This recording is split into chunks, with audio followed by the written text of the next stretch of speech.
Sebastopol City Council meeting of June 16th to order.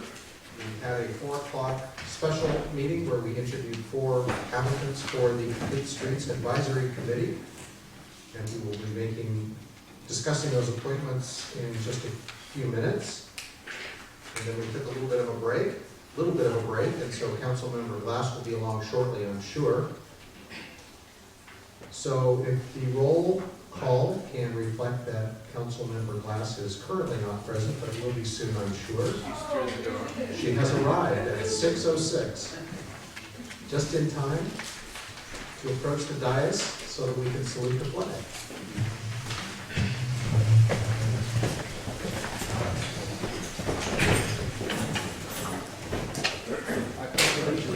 To the flag of the United States of America and to the republic for which it stands, one nation, under God, indivisible, with liberty and justice for all.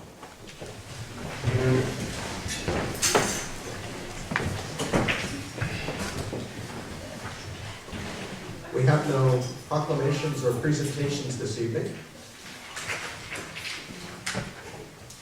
So we will move to the approval of minutes of the meeting of June 2nd, 2015.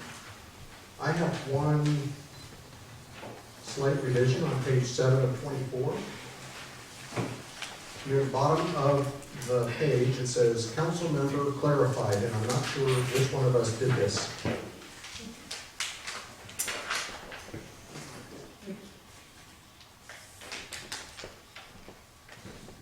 It was regarding the, there we go. That's the only revision I have, if anybody else has any. With that one revision, I move approval of minutes. Is there a second? Is there any opposition to this? Passes unanimously. We will now move to public comments, and this is an opportunity for the public to address the council on items that are not on tonight's agenda. We have a 3-minute time limit, and we have a new timekeeping system, and I believe that there is an indicator on the back side of the podium. So if you could keep an eye on that, and when it approaches 3 minutes, I would appreciate it if you would wrap your comments up very quickly. Please begin, and state your name for the record if you don't mind. My name is Richard Ritecki. I live in Sebastopol, and I'm here representing Sebastopol Little League with a copy for each of you of the current yearbook that goes all the way from T-ball teams up through juniors, 13 and 14. I still am coaching. I coached a majors team, and will be helping to coach an all-star team, 11 and 12-year-olds. And you should know that we have a player of note, Kaya Bassano, who plays on the Majors Athletics team, which is moving on to the Tournament of Champions. She was chosen by a team in San Francisco playing an international girls tournament last week. So she spent all last week in Florida playing against teams from the United States and Canada. I think what you'd be mostly interested in, other than looking at all the great photos of the teams, the board of directors, and there's a little bit of personal information and also what they provide as service for the league. We had another very good year, and because of the drought, we've never been rained out. Thank you for those. You can just leave those with our clerk. Okay. Thank you very much. Hi, thank you very much.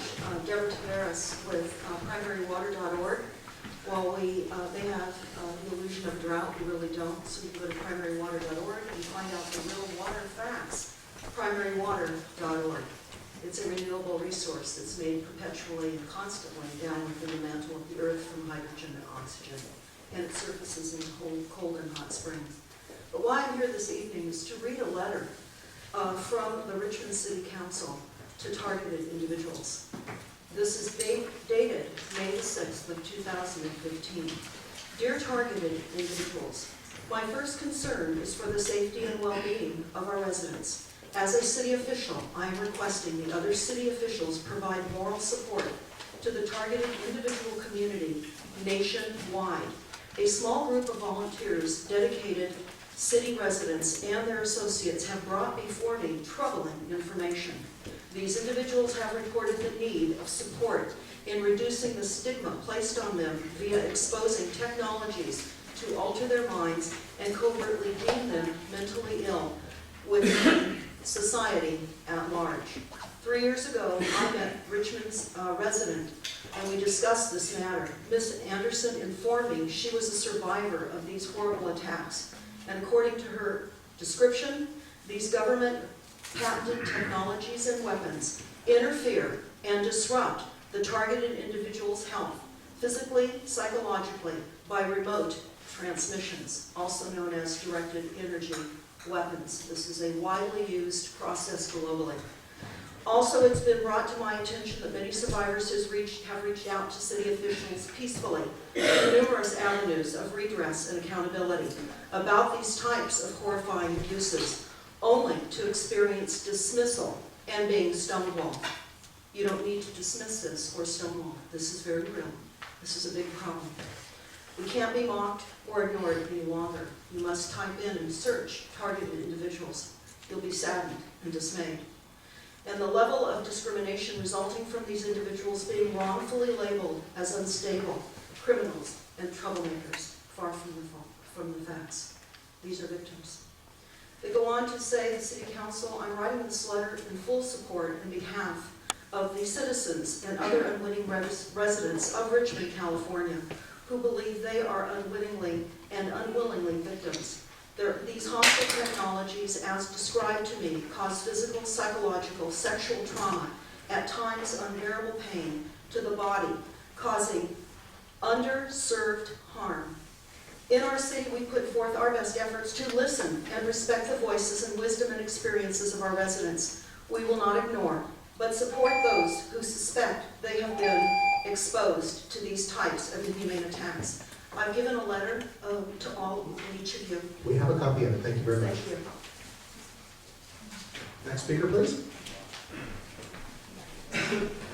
Lou Tavares, and I'm going to talk to you about chemtrails tonight because a congressman has admitted to chemtrails. It would have been the first governmental acknowledgement of its kind. A public official from Cleveland, Ohio, has referenced chemtrails in a bill put before Congress. It was Congressman Dennis Kucinich who submitted bill number HR 2977, which proposes a ban on the weaponization of space. One of the weapon systems listed in the bill is chemtrails. The use of the term is significant because until now, all reported governmental inquiries on the issue have been dismissed or denied. Agencies such as the Air Force routinely call the reports of chemtrails a hoax, but this congressman has acknowledged chemtrails. And I hope that you'll do the same. In 1949, the U.S. Army began 20 years of simulated germ warfare attacks against American cities, conducting at least 239 open-air tests. And in 1950, September 20th through 26th, one of the biggest experiments involved the use of Soradia. Boy, it's a name I can't pronounce. But it's been sprayed over 117 square miles of San Francisco. Reports have been coming from all around the nation, and everyone has seen these chemtrails, yet everyone seems to deny them. Humanity must be drastically scaled down, is the proposal of the Wildlands Project. And one of the ways they're doing it is through chemtrails. When the scale down of humanity is industrial activities on Earth, change in its consumption and lifestyles to stabilize and then reduce the size of the human population by humane means and protect and restore wild ecosystems and the remaining wildlife on the planet. This is the Wildlands Project. You can put that in your search engine and you'll find the things that I'm talking about here. There's a timeline for population control. This whole chemtrail issue is related to the plan for decreasing the world population to around 450 to 500 million people, and starting with the U.S. first. So it's another dark chemtrail hypothesis. Remember when Al Gore was elected as the vice president. He gave a keynote address about reducing the population. And we thought, what do the American people know about what's going on? It's the UN's shocking agenda, the chemtrail story.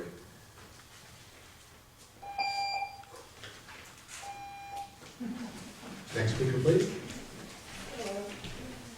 Good evening, I'm Roseanne Schneider, and I'm reading from a document put out by the 9/11 Truth Campaign. This is Abuse News number 5842. It's addressed to Kevin Johnson, Mayor of Sacramento, and President of the United States Conference of Mayors. It's entitled, "Does the Mayor of Sacramento work for his constituents or Wizard of Deception Willie?" Honorable Kevin Johnson, 1.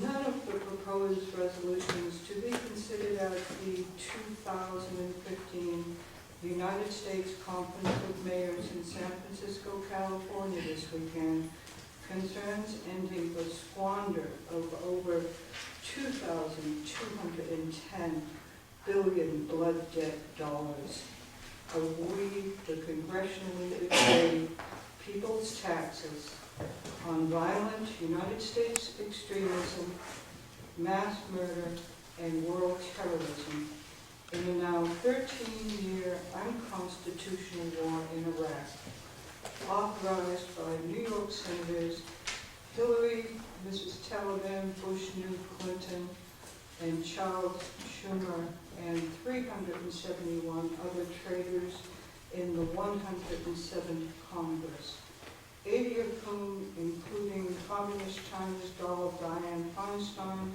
Kentucky kickback king, war mass murder Mitch McConnell, worst foreign policy mistake maker Harry Reid, and 2,749 9/11 New York murders, Cowboy Schumer remain in the 114th Congress. 2. On October 16, 2002, the above and Joe Biden pretend constitutionalists John Bonar, Lindsey Graham, Orrin Hatch, John McCain, Rick Santorum, and 2,982 unplanned murders, causing 9/11 attempted life killer George Bush, authorized the President of the United States to use the armed forces of the United States as he determines to be necessary under Section 3A of Martial Law 107-243. A. To hide 2,982 intentionally unsolved murders on 9/11. B. To hide that California's phantom governor, Willie Brown, was the planned top benefactor of 9/11, as his California energy bandit partner. Thank you. Next speaker, please. Good evening, I'm Maria, and I'll be continuing Abuse News 5842 by John Jacob. All right, Section 3. B. To hide that California's phantom governor, Willie Brown, was the planned top benefactor of 9/11, as his California energy bandit partner and desperate Enron builder, Cantlay, planned 9/11. C. To get United States big oil into Iraq. And D. To support the dollar. 3. Your Honor is bound by oath in office and paid public wages under the contract with the congressionally betrayed people in the city of Sacramento to support and defend the Constitution against all enemies, foreign and domestic, without any mental reservation of purpose or purpose of evasion.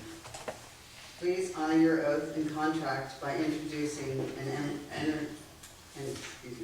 an emergency resolution for the 215 meeting urging that the 68 anti-martial law 107-243 patriots in the 114th Congress, including presidential candidate Bernie Sanders, and our former constitutionalist Senator Barbara Boxer. Stand up for all we congressionally betrayed people and call for the repeal of A, 2,982 bad boy, born again Bush caused 9/11 murders hiding. B, Constitution aborting. C, police state installing. And D, elected dictator creating, public betraying law 107243, the Iraq AUMF as our unaffordable President Obama scam proposes in a third unconstitutional AUMF. Number 4, President Barack Obama failed to keep his 2008 campaign promise to end Enron's unconstitutional war of congressional choice, never necessity, in Afghanistan, that all 535 members of the 107th Congress, except Representative Barbara Lee from Oakland, California, unconstitutionally waged in order to help their sponsor, Enron, and desperate Enron builder, Ken Lay, build an energy pipeline in Afghanistan. Under the unconstitutional and fraudulent on its face authority to use military force, Public Law 107-40 is so called Thank you. Next speaker, please. Mr. Candidate from the 9/11 Truth Campaign. I'll pick up the Number 5, the Afghanistan AUMF authorizes the use of the armed forces of the United States based on the never-examined lie that Al-Qaeda killed 3,000 Americans during the Enron-sponsored organized crimes of 9/11. Number 6, how many God-fearing troops from Sacramento were deprived of their lives based on a lie by 534 members of the 107th Congress without due process of supreme law of the land, under which we, the congressionally betrayed people, ordained that Congress must pass a resolution to declare war.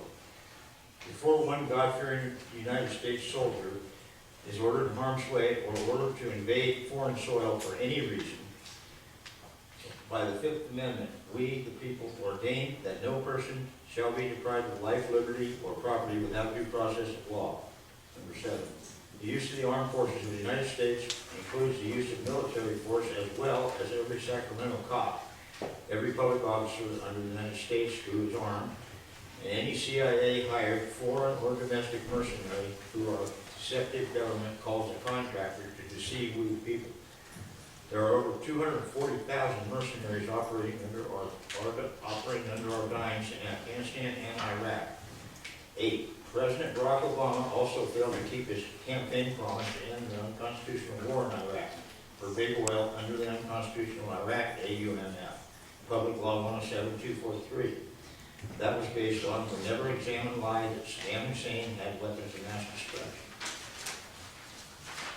9, on August 8, 2012, our unaffordable President Obama scam unconstitutionally used the armed forces of the United States to bomb Iraq, as he determined to be necessary, under Section 3A of Martial Law 107-243, the fraudulent on its face Iraq AUMF. Number 10, on June 10, 2015, our unaffordable President Obama scam unconstitutionally used the armed forces of the United States, again, as he determined to be necessary, under Section 3A of Martial Law 107-243, the fraudulently on its face Iraq AUMF, to train and assist Iraqi forces battling the Islamic State of Levant at the battle line.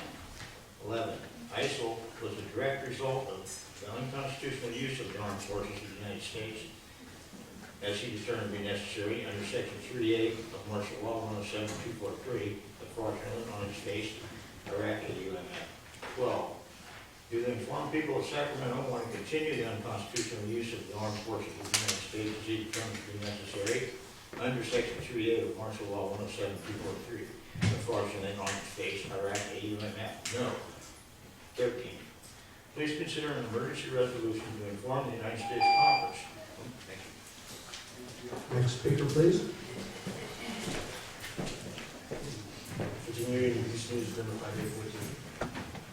Please consider an emergency resolution to inform the United States Congress of Mayors of is due to we traditionally betrayed an $18.2 million bankrupt Americans, to compel Congress to repeal 2,982 bad boy born again Bush cause murders hiding. Constitution aborting. Police state installing an elected dictator creating. Public betraying law 107243. Iraq AUMF. As our unaffordable President Obama scam proposes in a third unconstitutional AUMF. National League John Jenkins officially vaccine Madeline Bounty Unit. Abuse News, number 5839. Under we, the congressionally betrayed people's supreme constitution for the United States, our president executes only resolutions by Congress. Number 1. Under Clause 1, Section 2, Article 2, if we the people's sacred but aborted constitution for, not of, our collapsing $18.2 billion in blood debt dollars, United States of America, we congressionally betrayed people ordain that the president has no authority as a commander-in-chief until called into the actual service of the United States to execute specific foreign policy in congressional resolution, to declare war under Supreme Constitutional Law in Clause 2, Section 8, Article 1. Number 2, there has been no congressional resolution to declare war since World War II. Instead, we the betrayed people have suffered 10 self-called presidents who were illegitimate commanders, as was our first self-appointed commander-in-chief, Atomic Bomber Harry Truman. 150,000 Japanese Earth neighbors were mass murdered under Truman's unauthorized directive to use an atomic bomb in Hiroshima, and 3 days later in Nagasaki, all without congressional authority as an illegitimate commander-in-chief. President Truman ended World War II with 150,000 murders under his belt. Number 3. Today, Congress does not pay the debts to provide for the general welfare of the United States, as we, the betrayed people, ordained in Clause 1, Section 8, Article 1. Instead, Congress squanders our taxes to fund mass murder and world terrorism on foreign soil, at the unsustainable expense of we betrayed people's general welfare. No duty-bound elected public officer nor candidate attempts to correct the U.S. mass murder of our Earth neighbors.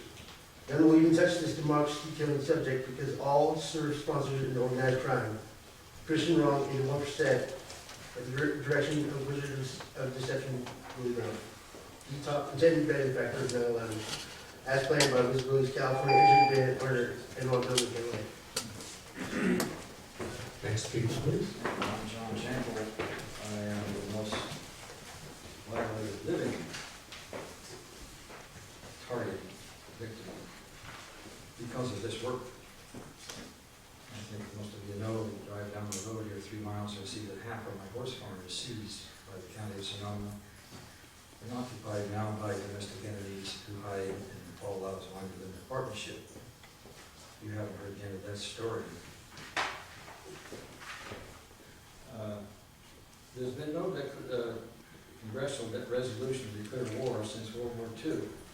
Instead, we people have suffered 10 so-called presidents, self-called presidents, who were illegitimate commanders-in-chief. And we have a commander-in-chief now, Mr. Obama, who has never been called into service, and he refers to himself as commander-in-chief over and over and over, and so do members of Congress. It's all a lie.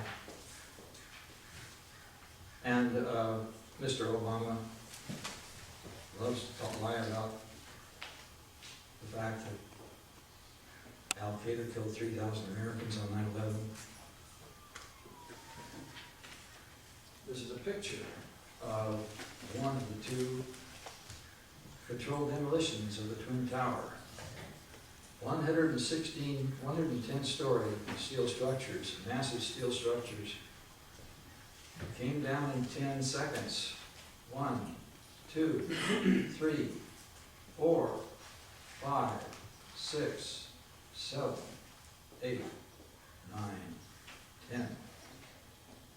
2 of them, killing 2,749 unplanned occupants. Had 9/11 John F. Kennedy planned, there would have been, those buildings would have been empty.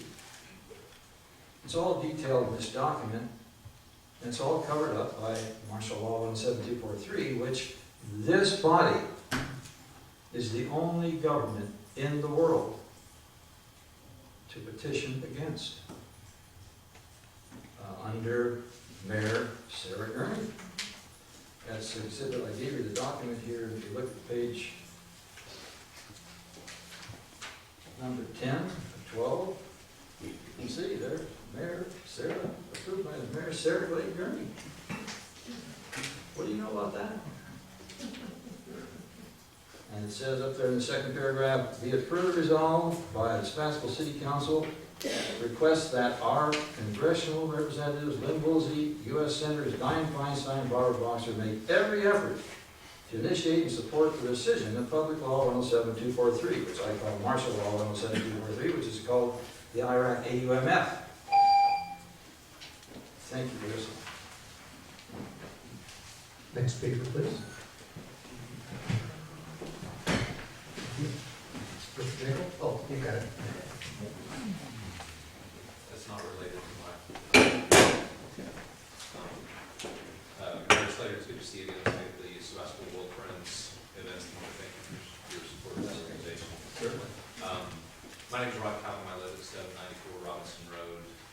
Currently, there is a project in the works to place a 14-bed transitional housing facility immediately next door to us at 778 Robinson Road. Some of you may be aware of that. I wanted to be here to address that awareness and make sure that you guys were included on this, but also to find out.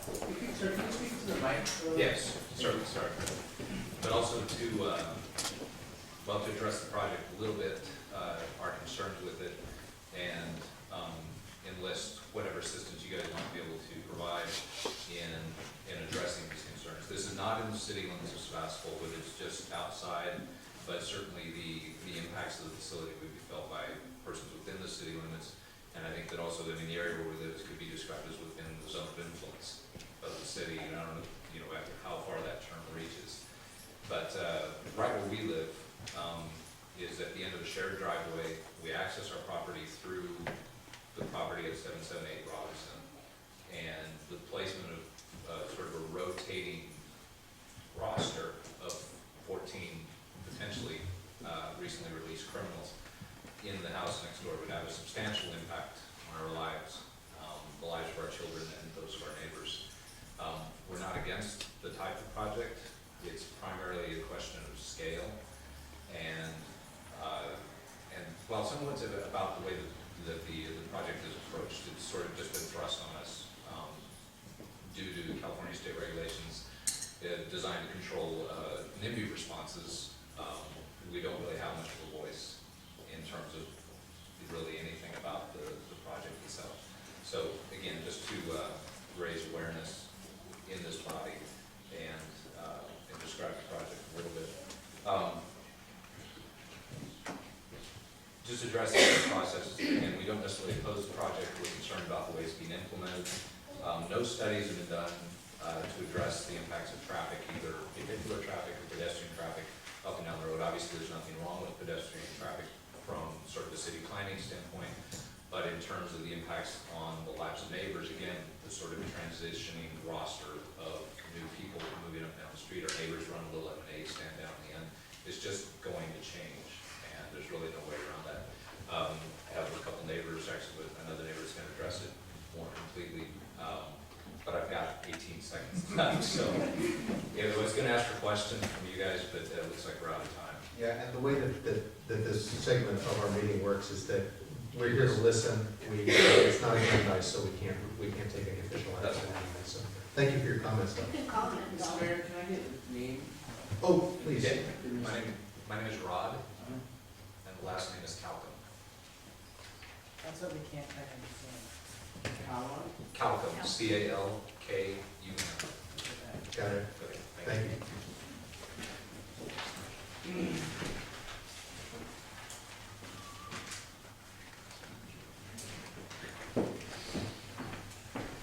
Hi, I'm Jamie Malone, and I'm here with many of the neighbors and friends of Robinson Road as well. Thank you for the opportunity to speak, and thank you for listening. Thank you for getting involved in the development at 778 Robinson Road, which is not only going to affect our street, but it's going to affect our whole community. This is going to fundamentally change the neighborhood as we know it. I assume you've read my letters, I sent many, and my comments, so I hope to be quick with a couple things to remember. Childhood is about freedom. Remember games in the front yard, running in the street, riding your bike down to your friend's house? I remember making ramps and building in a vacant lot around the corner from my house. Neighbors used to wave and say hi.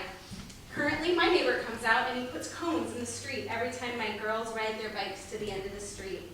This is what childhood memories should be about. If this development is approved, my kids will never feel that, at least not on Robinson Road. This project may be legal, there are loopholes and creative language, but it's just not right. And we're going to pay the price as a community. It's not right to put 14 with a threat of putting 20 in a single family home. This is a single family home. It's not right to put 14 criminals across the street from 4 young girls at daycare next to 2 teens and other young families. To try to make people uncomfortable to reintegrate them into the community because of financial restrictions, it's not right. The ethical issues of the selling agent being on the board of this project and the seller refusing to come down on other offers, yet coming down $100,000 for this group is not right.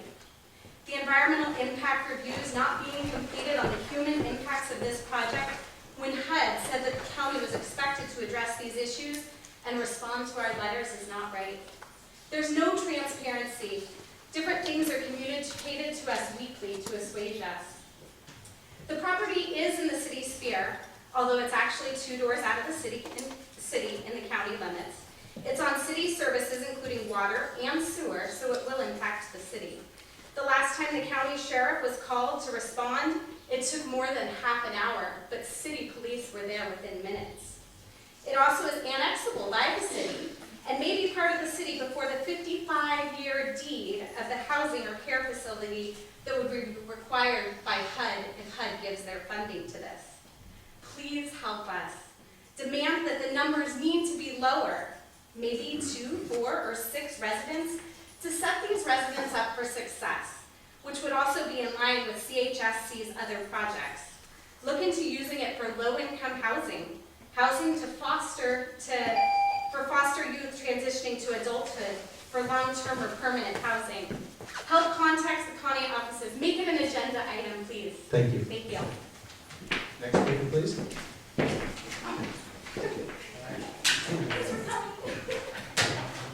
May I ask next question? Certainly.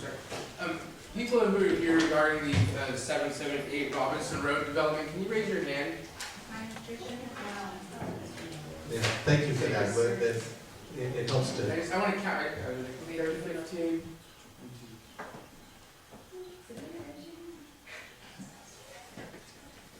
20, 25. Man, this is a real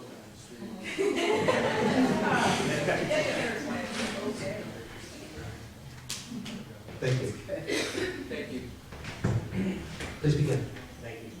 Jonathan Greenberg, Sebastopol. I want to just say that sounds like it could be a better location in the city for a housing like that. And thank you for bringing it to the city's attention and the council. So I just want to encourage what they're saying. But I'm here today to talk about a different city service. I'm here to talk about the closed libraries and hopefully our opportunity to reopen them. I was at the supervisors meeting today to talk about them restoring libraries. As you know, libraries have been closed Mondays for 4 years now. They were not going to put in this year's budget funding to restore libraries, but there has been a lot of movement in the sense of them feeling that there is a solution that needs to go from the Library Commission that involves the cities and involves the Library Commission, and the county will likely put up its share of money for that solution. And I'm bringing, you know, from my sense of it, it's gonna take a fair amount of work. And I bring this to your attention because this is budget season, and there is likely to be an assessment to the city of Sebastopol, in a sense, to share in the solution of restoring services for thousands of people. It is the largest public service that has been taken from we the people in this community that I've lived through, you know, in my 7 years here, and I think that has existed in a while. So that's likely to be about $50,000, the city share, or $40,000. I would like to request that that be considered for this budget cycle instead of the business development person and the marketing communications consultant. Those are $100,000 in consulting fees. I don't see how those help our city business or our community as much as restoring the library hours. I would also like to remind you of something I spoke of 6 months ago, which is the Measure R. There will be a low-income exemption to the UUT taxes. 6 months ago, I asked that you correct the mistake you made by promising this to voters in order to get Measure R passed and provide the low-income exemption that people were led to expect when they voted for this measure. It's not here, the taxes are here, people are paying it, and the poorest among us is having to pay this for what really is, you know, an ample city budget that has room for, as I've expressed before, 2 new hires and 2 new consultants, which add up to more in aggregate than the total taxes that are being raised by this budget. Had you told the public that and said that there would be no low-income exemption, I do not believe this would have been passed, but we'll see about it. Anyway, I'd like you to consider using the other $40,000 to create a low-income exemption to the Measure R. Thank you. Next speaker, please. Hi, my name's Clive Sherricks, and I'm talking about the transitional living facility. I just found out about this 2 days ago, and most of my neighbors didn't know about it until 2 days ago. I live about 500-600 feet away as the crow flies. And what my real concern is that I think this is going to really impact the city. This is within the city's sphere of influence. And if you've got city water, city sewer, and it could be annexed into the city, it becomes the city's problem within, if the city were to annex it within the next 50 years. And there's very little information about what's going on. My wife emailed Efren Carrillo's today and was answered by a lady, and she said that there's 16 people that are going to be living there. We were told 14. I think 2 of them may be counselors, but we don't know. We don't know what type of entry-level criminals these are. We don't know they're coming from Pelican Bay for equipment. And I'm not sure the city knows this either. So anyway, I don't know this. I'm sure there's people that do know this. I was hoping that maybe the city could slow the process down a little bit until more information came, so we know exactly what we are facing and what the city's facing. Because I think you're going to inherit it. The police department's going to be impacted, public service is going to be impacted, sewer and water. I know it doesn't match the city's zoning for density, and so I don't know how the county can approve it, but you're going to be stuck with the zoning if they if you were to take it over at some point. I want to thank you all, and I hope that you can look into it and help represent us. And I'm a city taxpayer, so I really hope you can. Thank you. Thank you. Next speaker, please.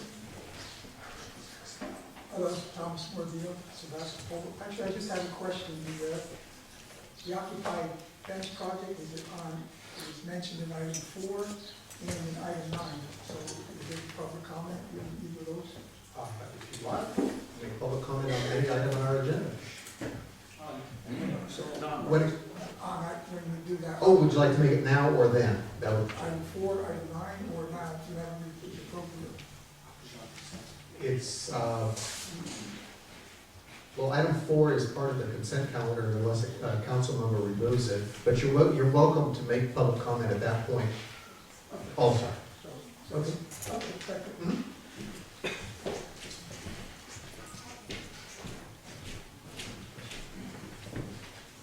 Good evening, everybody. everybody. My name is Sheila, and I wasn't going to speak tonight, but I'm really moved.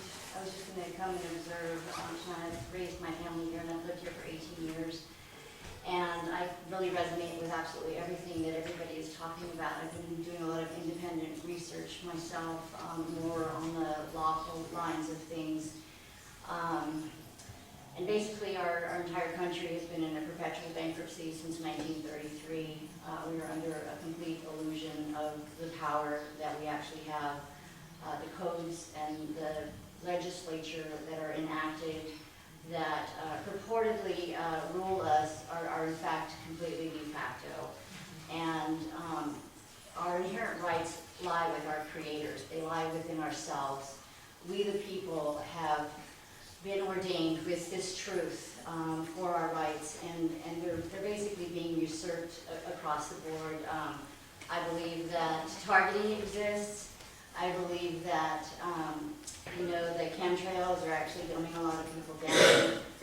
I see evidence of it all the time. There's a very small group of people that seems to keep coming together to address some of these issues.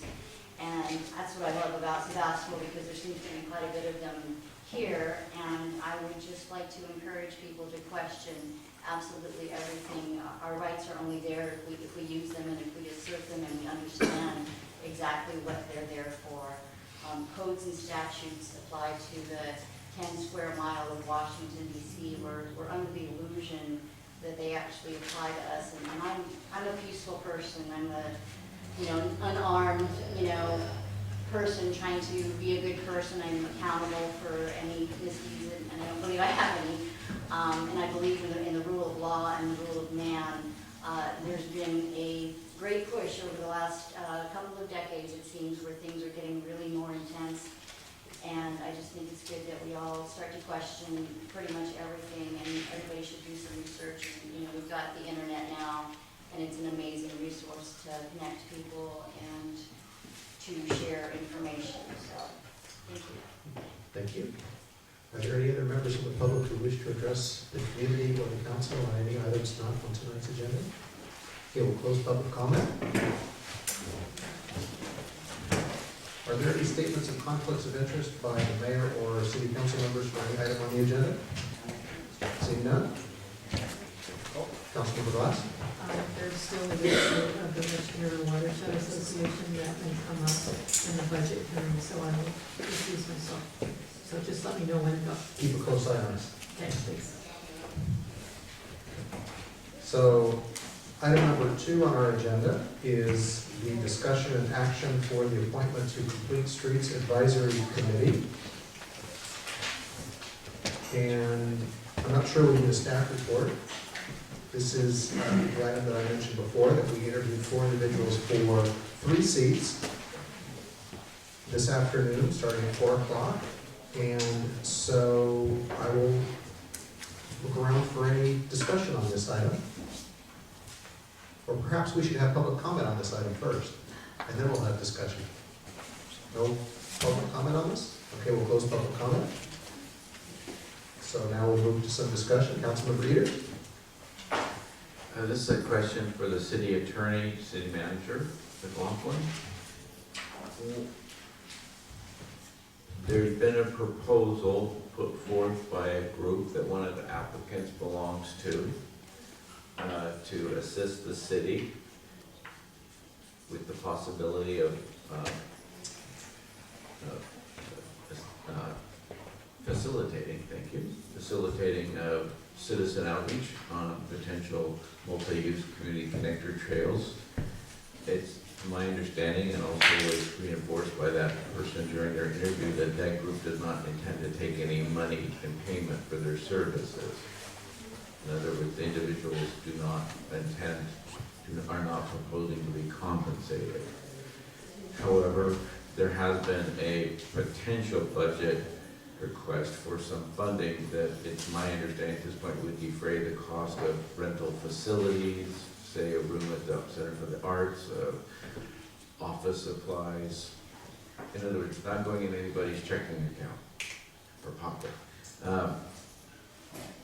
If all of that were to come to be the case, would there then be a conflict for that person serving on Complete Streets and also being a member of that facilitating group?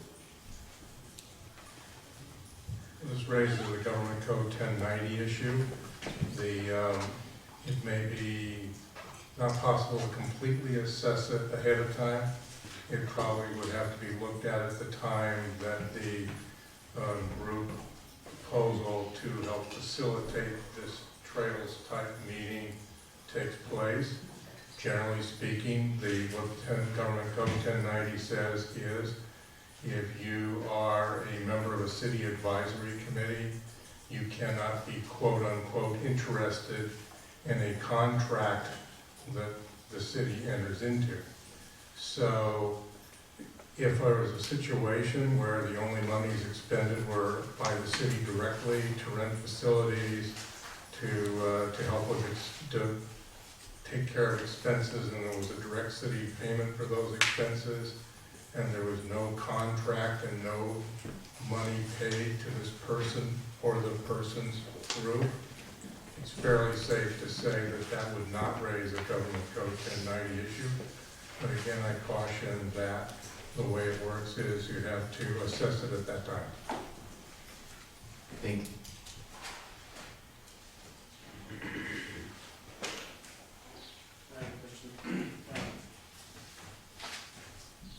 Larkin, I noticed, does not live in the city limits. Is that, in the planning commission, we created a role on the body for non-city residents. I'm wondering about how that works with Complete Streets. Does not need to be a city resident, doesn't understand it. There's another applicant as well who's not within the city limits. And there are several seated members who are not city residents. Already. Yeah, so, good question though.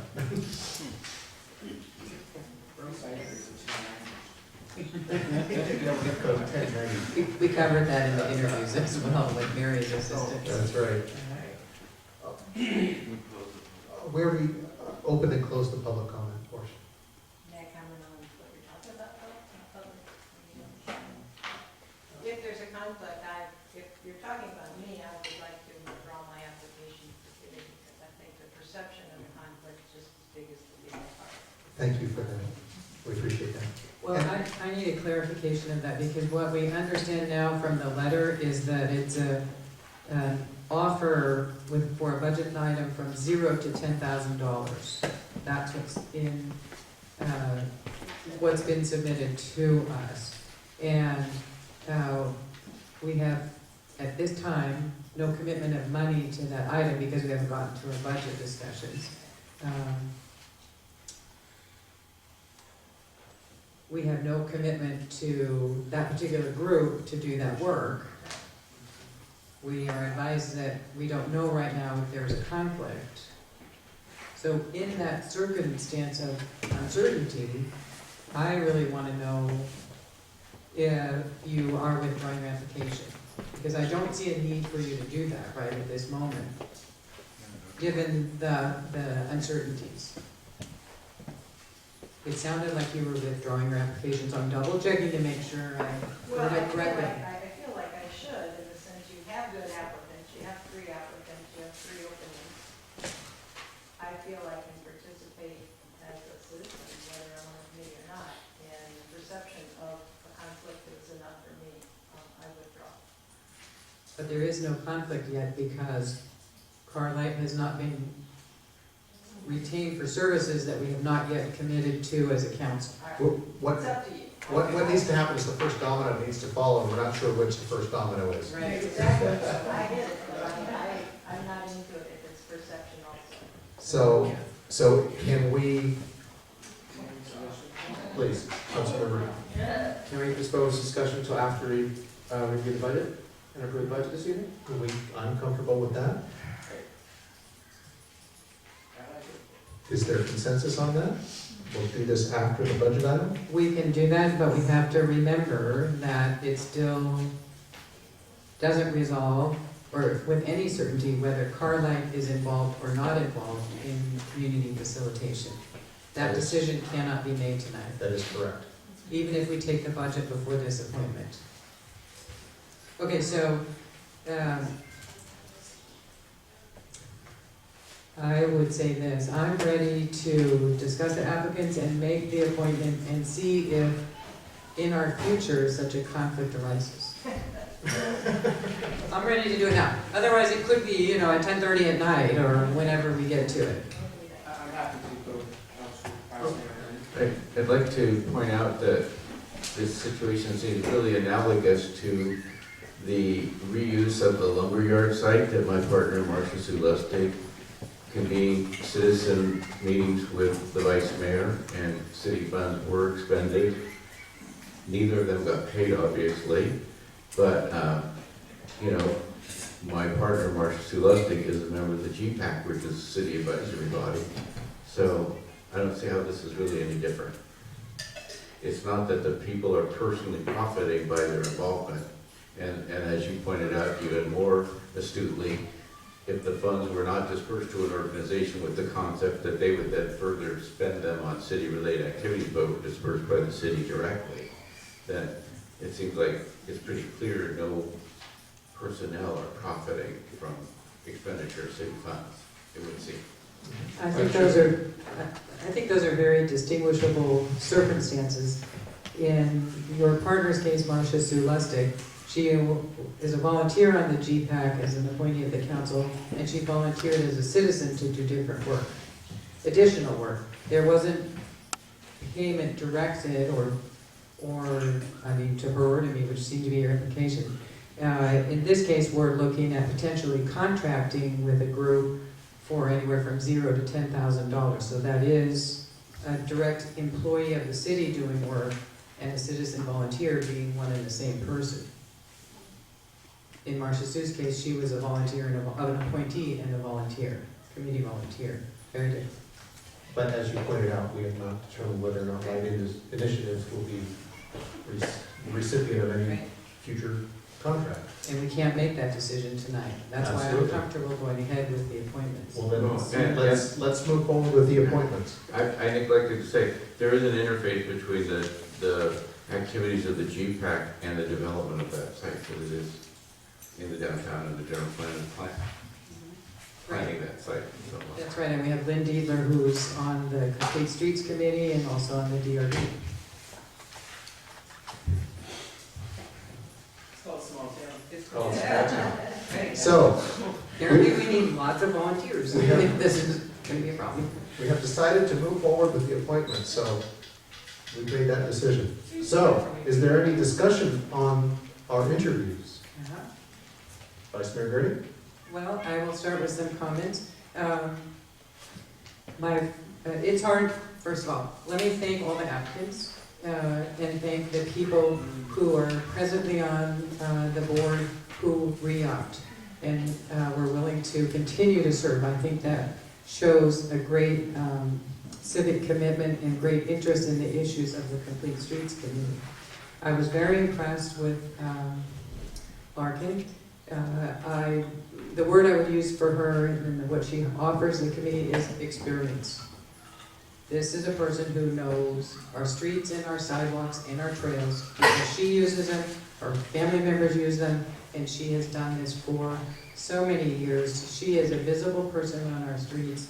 I think any number of our community members would recognize her by her bike or her bike helmet, the clothing she wears, whatever.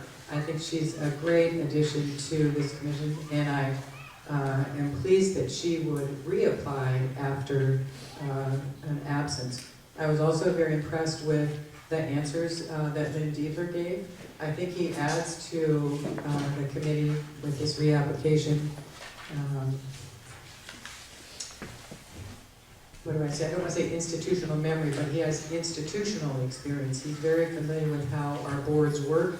He spoke to the need to kind of professionalize the work and effort of the Complete Streets Board, and I think that's important because it came up in several of the interviews. I thought he spoke with great dignity as well, and he answered my tough questions with that dignity. I also really enjoyed the interview with Catherine Ackland. I hope I said that right. And I believe what she offers is independence.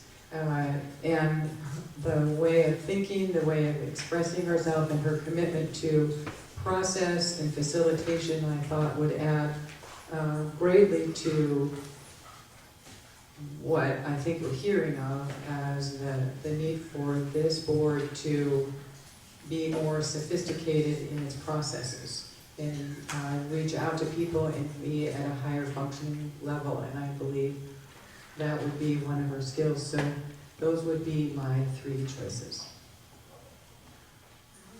Councilmember Glass?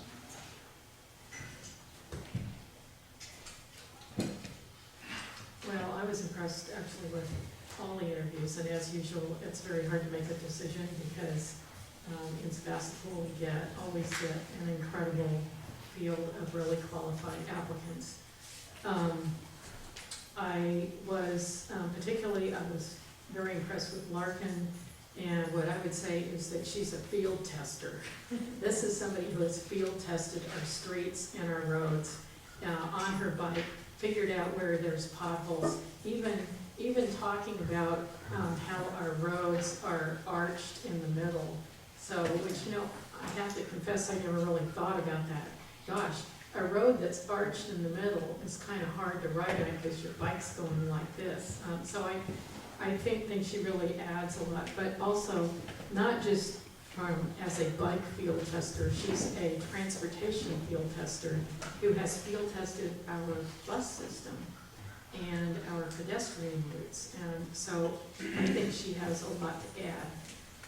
I also agree that Lynn actually is a ground truther.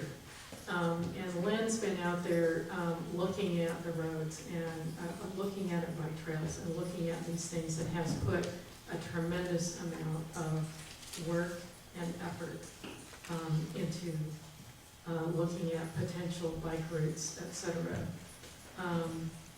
And then I also can concur about Catherine's independence. She said she's an analyst.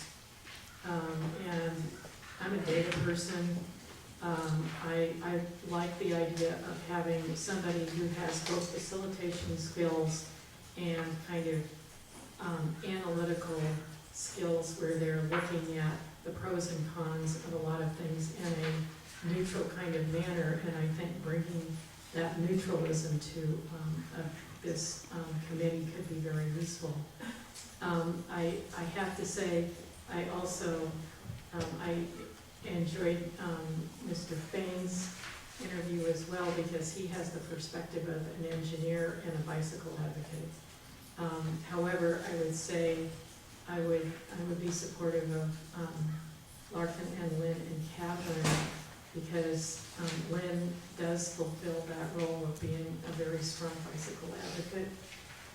So I think we get a little more breadth if we add these 2 additional people, although I do that almost with regret, because I think the engineering standpoint is also very useful. Thank you. Councilmember Reeder? I think that the comments that have been made about Mr. Diedler are all accurate and support the reasons why I would want to see him back on Complete Streets. I think he's been a tireless advocate for bike matters in our community. And, frankly, in the face of what he's put up with, I'm amazed he's still in the fight. I would also say that Catherine Ackland, I hope that's correct, I think brings a new sense of professionalism, brings some new skills to the committee that I think currently are lacking. And I think what was said about Mr. Fain is also correct. He's an obvious bicycle advocate. He brings the perspective of a professional civil engineer, which I think is a valuable thing to have when you're talking about civil engineering projects, which is what a lot of these are involving with large expenditures of money. Ms. Morgan indicated her willingness to participate and stay involved, irrespective of her appointment position. And I do appreciate that she has elected to come back after a number of years of absence to participate as a citizen volunteer again. So that has to be applauded.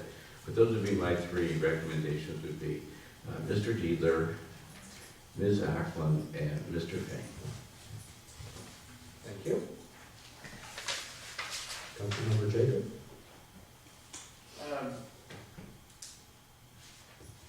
I've read the applicants and taken note, and I think it's always wonderful when we have more than enough applicants.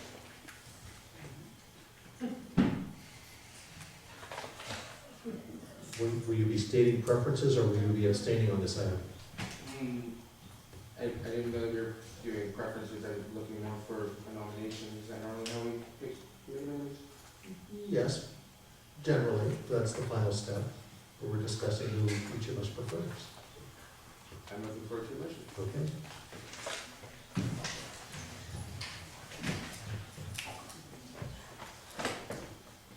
Let's see, I think that where I am on this is that I think that having the expertise of a practicing civil engineer on the committee is really important. When I was involved way back when, before my first term began on council, with the citizen group Bike Walk Sebastopol, and both Larkin and Lynn, and then Lynn brought Jim in, and so that core group of startups was a really important thing. It propelled me to want to become more involved in the city. It propelled me, once I was elected in 2010, to bring to council within a couple of meetings the creation of the Complete Streets Committee. And it took a while to get up and running, but without those core individuals in that Bike Walk Sebastopol group, we'd be living in a different city for sure, as far as the advocacy and the facilities that are now beginning to be looked at and hopefully constructed in the very near future. So with that history, those three individuals would be my choice. Mr. Fane, Mr. Diedler, and Mrs. Morgan. And just a little bit about each one of them. Mr. Diedler is a bulldog. He's a tireless advocate for the facilities. I think we all know that. Mr. Fane, as I mentioned, civil engineer, practicing engineer, and has the expertise that is commonly needed on this board. And Larkin is a delightful person, and personality, I think, carries the day in a lot of respects. She's able to bridge gaps and facilitate and communicate where others have failed, and is truly a bridge builder in the community. She's a real benefit to us. So those are my choices, and let's see.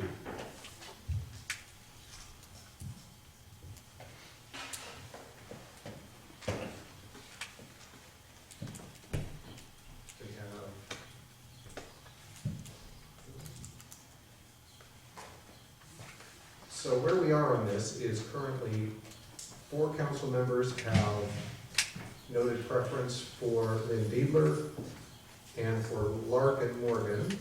No, with the exception, no, got 3 members for Larkin. 2 council members for Catherine. 3. My goodness. And 2 preferences for Jim Fane. So what's our score? Lynn, 4. Larkin and Catherine, each with 3, and Jim with 2.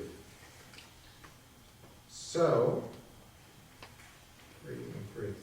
So that's where we are. If somebody would like to make a motion, I would be pleased to do that, but first I want to say, I think I would characterize Lynn Dealer as a terrier, not a bulldog. As long as we go, right? And we don't That's value true. that. Jack Russell. But there you actually, go. we should ask him what he feels most comfortable with. So, Mr. Mayor, I would then recommend the appointment of Lynn Dealer, Argan Morgan, and Catherine Ackland to the Complete Streets Committee. Is there a second? Is there any further discussion? All in favor, say aye. Aye. Opposed? So that carries 4-1. Congratulations.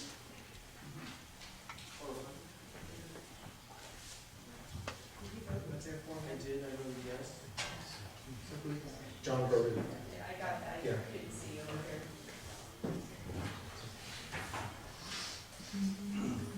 Now we move to the consent calendar. We have 6 items on the consent calendar. Does any council member wish to remove any item? Well, in response to a member from the public, I'd like to remove item 4 from the consent calendar, please. All right. Any other items? I just have a question on item 5. Then we should remove it. So we're left with item 3, 6, 7, and 8. I think I have a question on item 6 as well. Okay, we'll take 6 off. We're left with 3, 7, and 8. Is there a motion to approve those items? I'll move approval of items 3, 7, and 8 on the consent calendar this evening. Is there a second? All in favor, say aye. Aye. Opposed? So I think we'll just go ahead and dispatch with these 3 items that have been removed from the consent calendar at this point. Item number 4, approval of resolution approving a capital improvement program budget for the fiscal year. If we could have a brief staff report on that item. Well, Mayor and Council, the engineering director whose item this is, he is not present tonight. She is celebrating her birthday, taking the night off. So the finance director will have to assist me here, but as the staff report indicates, you did approve the draft of the capital improvement plan at your last meeting when it was presented. And this evening, one of our standard items along with approval of the budget is to approve those capital improvement items which are in the 15-16 budget. And as the engineering director's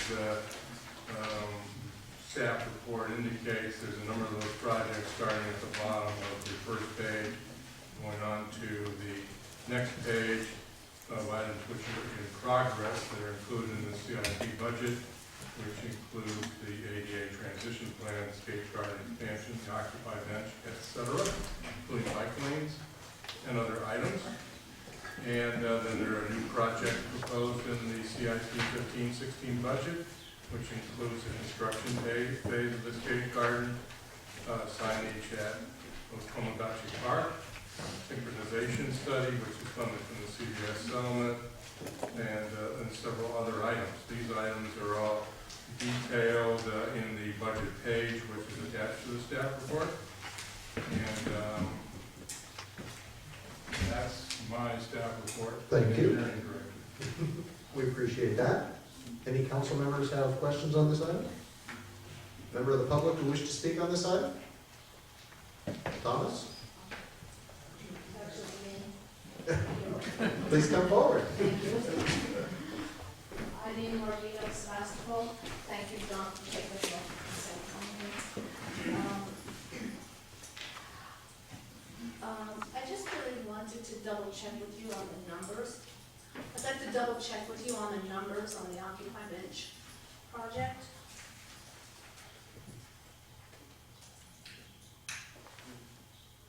How to find it. It's near the top on. Okay. Near the top of the chart. Got it, thank you. The budget says here $5,500. And I remember it a little bit differently. I remember it as 7,500. So I would like you to, if you can check on that. Because what I remember was that there was an initial estimate of 15,000. And then, actually it was Councilmember Gurney who proposed 7,500 from the city and then the rest in fundraising. So, anyway, I think the number's 7,500. Okay, we'll check with staff. Okay, and then one other thing is the donations. I don't want to be nitpicking or anything, but could you double check on that too? What I recall is going down to the city at some point to check in to see what the donations were. And I remember like it was 2,900 and like, I don't know, 90 or something. And so I made Thomas, whatever the number was, but I said, pay the difference and make it 3,000 so we can have an even $3,000. So I remember it that way. So we Okay. could check. Thank Okay, you. we'll check with staff. Thank you. Any other member of the public wish to speak on this? We'll close public comment, and I will ask staff about those figures. Is there any knowledge on those that we have at hand? Yes, we do. The donations that we have to date are $2,970, so that's what we have on record for the balance. We do have a balance of $8,400 total for the Occupied Bench project, and I'll verify that I think it was $5,000 the city donated, not $75,000. So that will, you'll have to look into that and answer the question from the public tomorrow. Yeah, I'll email you and let you know the correct status. That's nice of you. Thanks. So that's as much as we can do this evening, because we don't have the numbers right at hand. Sounds good. Thank you. Okay, are there any council member discussion on this item? Okay, I'll look for a motion to approve. Motion to approve the capital improvement plan for fiscal year 2015-16 through 2019-20. Is there a second? I'll second. Is there any opposition to this item? Carries 5-0.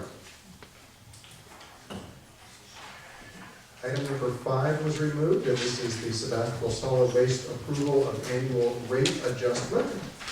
A brief staff report, please.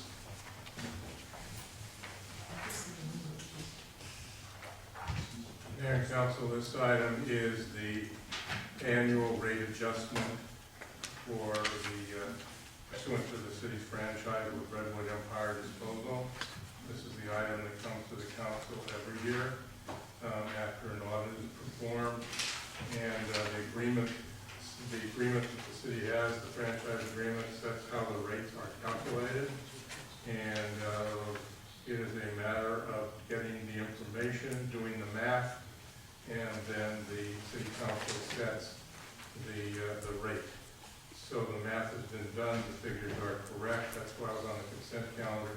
This has nothing to do with other information you may have read about from time to time, or a flyer that's come to some households regarding other requests that they may have.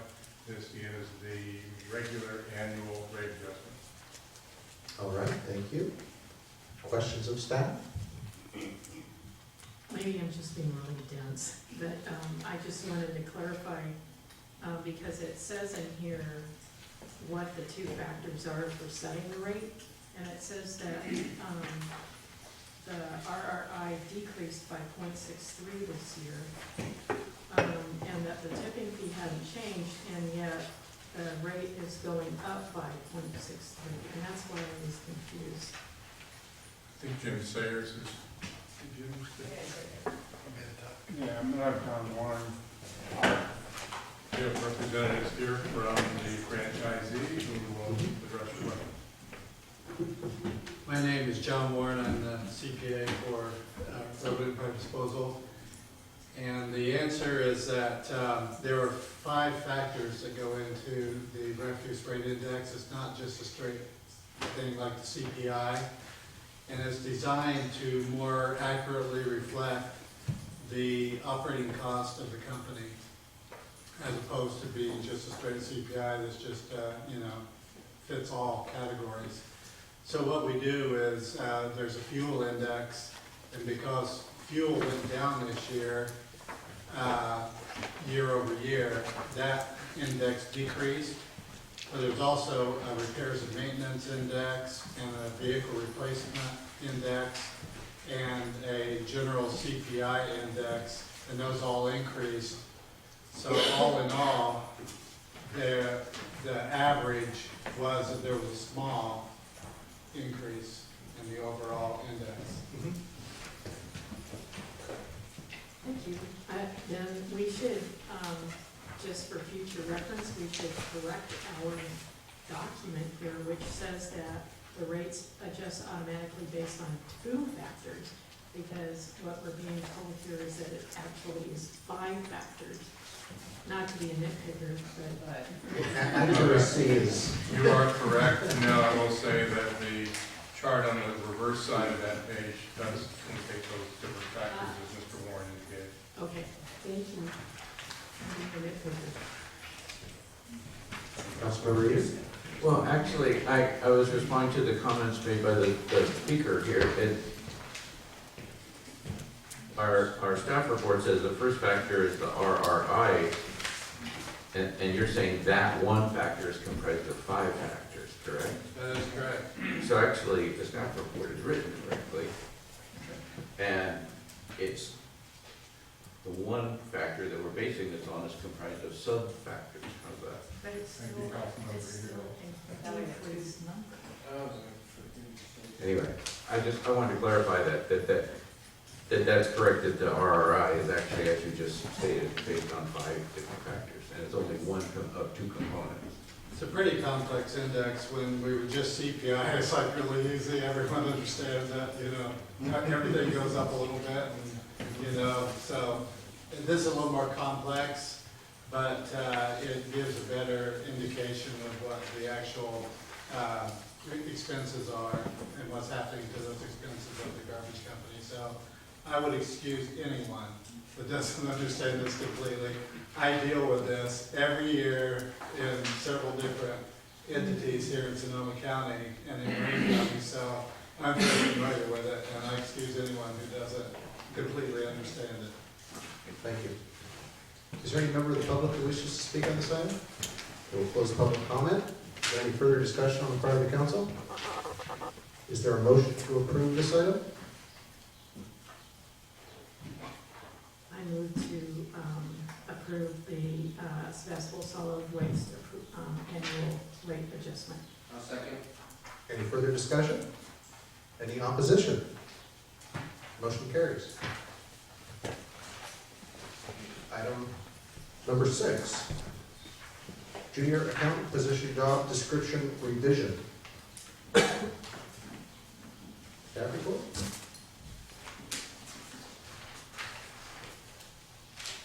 So, good evening, Mayor. Well, is this thing on? You're good. Okay. So the existing job description that we have currently was written in 1998. So having been with the city almost 6 months, I have been assessing the 2 of my staff, and this revision of their job description just make it so that it's in line with what it is that the staff is currently performing at this point. So that's what this item is about, is to revise the job description that it's in line with their current tasks. Questions? So my question was, that certainly makes sense that we need to revise the job description, but what I was curious about was under fiscal impact, it says this position has been budgeted for 2015-16, so it's in the budget. But my question is there a change in what we're actually spending in that department in terms of salaries and benefits? Or is it pretty much, there's a job description change, but are we? There's a job description change, but the salary stays. Okay. It just makes it so that it's in line with the current task that the staff is performing. Okay, yeah, because it's, the fiscal impact thing didn't say there's no fiscal impact, it just said it was budgeted for, so I see. just wanted to get clear. Thank you. Any further questions? Any member of the public on this item? Close public comment. Any further discussion? Is there a motion? So moved. Is there a second? Second. Any opposition? Motion carries.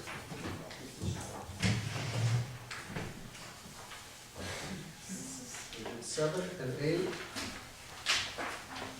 And we're going to take a brief break because our next item is going to be long. About 10 minutes, please.